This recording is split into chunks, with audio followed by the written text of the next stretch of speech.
സംസ്ഥാനത്ത് load shedding ഉണ്ടെന്ന് വരുത്തിയേ മതിയാകൂ.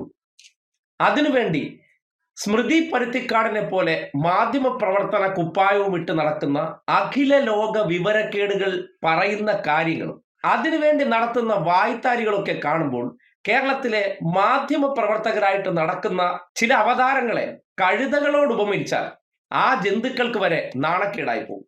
ഊർജ പ്രതിസന്ധിയുമായി ബന്ധപ്പെട്ട് കഴിഞ്ഞ ദിവസം റിപ്പോർട്ടർ ചാനലിലെ മീറ്റ് ദി എഡിറ്റേഴ്സിൽ കണ്ട കാഴ്ചയാണ്. കേരളത്തിൽ അല്പം സാമാന്യ ബോധമുള്ളവർക്ക് എന്താണ് ഇപ്പോഴത്തെ വൈദ്യുതി ഉപഭോഗം 10 വർഷത്തിനിടയിൽ ഇങ്ങനെ കുതിച്ചുയരാൻ കാരണമായതെന്ന് ചോദിച്ചാൽ, കഴിഞ്ഞ 9 വർഷവും ഈ നാട്ടിൽ AC ഉപയോഗിച്ചിരുന്നില്ലേ? ആ 9 വർഷത്തെക്കാൾ സർവകാല റെക്കോർഡിലാണ് ഇപ്പോഴത്തെ വൈദ്യുതി ഉപഭോഗം.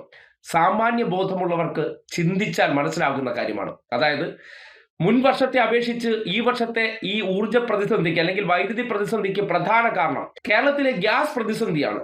പാചകവാതകം കിട്ടാതെ വന്നപ്പോൾ പല വീടുകളും ഫ്ളാറ്റുകളും എന്തിനേറെ പറയുന്നു, ഹോട്ടലുകൾ വരെ പ്രവർത്തിക്കുന്നത് ഇൻഡക്ഷൻ കുക്കറിലാണ്. 10-12 മണിക്കൂർ നിർത്താതെ ഈ ഇൻഡക്ഷൻ കുക്കറുകൾ ഹോട്ടലുകളിൽ ഉൾപ്പെടെ പ്രവർത്തിച്ചുകൊണ്ടിരിക്കുകയാണ്. ആയിരക്കണക്കിന് റെസ്റ്റോറന്റുകളാണ് നമ്മുടെ നാട്ടിലുള്ളത്. അവരെല്ലാവരും കട അടച്ചിടാൻ ബുദ്ധിമുട്ടുള്ളത് കൊണ്ട്, കാര്യം സ്റ്റാഫുകളെ നിലനിർത്തണം, വാടക കൊടുക്കണം. ഇതിനോടൊപ്പം തന്നെ അവർ പല ലോണുകളും അല്ലെങ്കിൽ പണങ്ങൾ അങ്ങോട്ടും ഇങ്ങോട്ടും മറിച്ചാണ് ഈ വ്യവസായം നടത്തിക്കൊണ്ടിരിക്കുന്നത്. സ്വാഭാവികമായി അടച്ചിട്ടാൽ മുഴുവൻ പ്രതിസന്ധിയിലാകും. അതുകൊണ്ട് എങ്ങനെയും ഇതിനെ നടത്തിക്കൊണ്ട് പോയേ പറ്റുള്ളൂ. അതുകൊണ്ടാണ് ഭീമമായ വൈദ്യുതി ബില്ല് കൊടുത്തുകൊണ്ട് കച്ചവട സ്ഥാപനങ്ങൾ നടത്തിക്കൊണ്ടു പോകുന്നത്. ഇതും പോരാഞ്ഞിട്ടും മുൻ വർഷങ്ങളെ അപേക്ഷിച്ച് ഇലക്ട്രിക് വാഹനങ്ങളുടെ എണ്ണം കൂടിയ സന്ദർഭമാണ്, എല്ലാവർക്കും അറിയാം. അതിന്റെ ചാർജിങ്ങിനായും ഇലക്ട്രിസിറ്റി വേണം. അതിനുവേണ്ടി രാത്രികാലങ്ങളിൽ വാഹനങ്ങൾ വൈദ്യുതി ചാർജ് ചെയ്യാൻ കണക്ട് ചെയ്യുന്ന പീക്ക് അവസ്ഥയുണ്ട്. ഇതും പോരാഞ്ഞിട്ട് നിങ്ങൾ ആലോചിച്ചാൽ മതി, തുണിക്കടകൾ ഉൾപ്പെടെയുള്ള സംവിധാനങ്ങളിൽ ഫുൾ ടൈം AC-യും ലൈറ്റുകളെല്ലാം കത്തുന്നുണ്ട്. അങ്ങനെ സംസ്ഥാനത്ത് ഒരു കാലമില്ലാത്ത രീതിയിൽ പാചകവാതക ബുദ്ധിമുട്ടുണ്ടായപ്പോൾ വൈദ്യുതി ഉപഭോഗം കുതിച്ചുയരുന്ന സാഹചര്യമുണ്ടായി.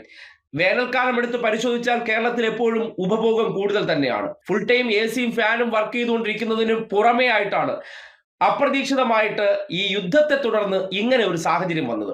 അത് ഒരു പ്രത്യേക സാഹചര്യമല്ലേ?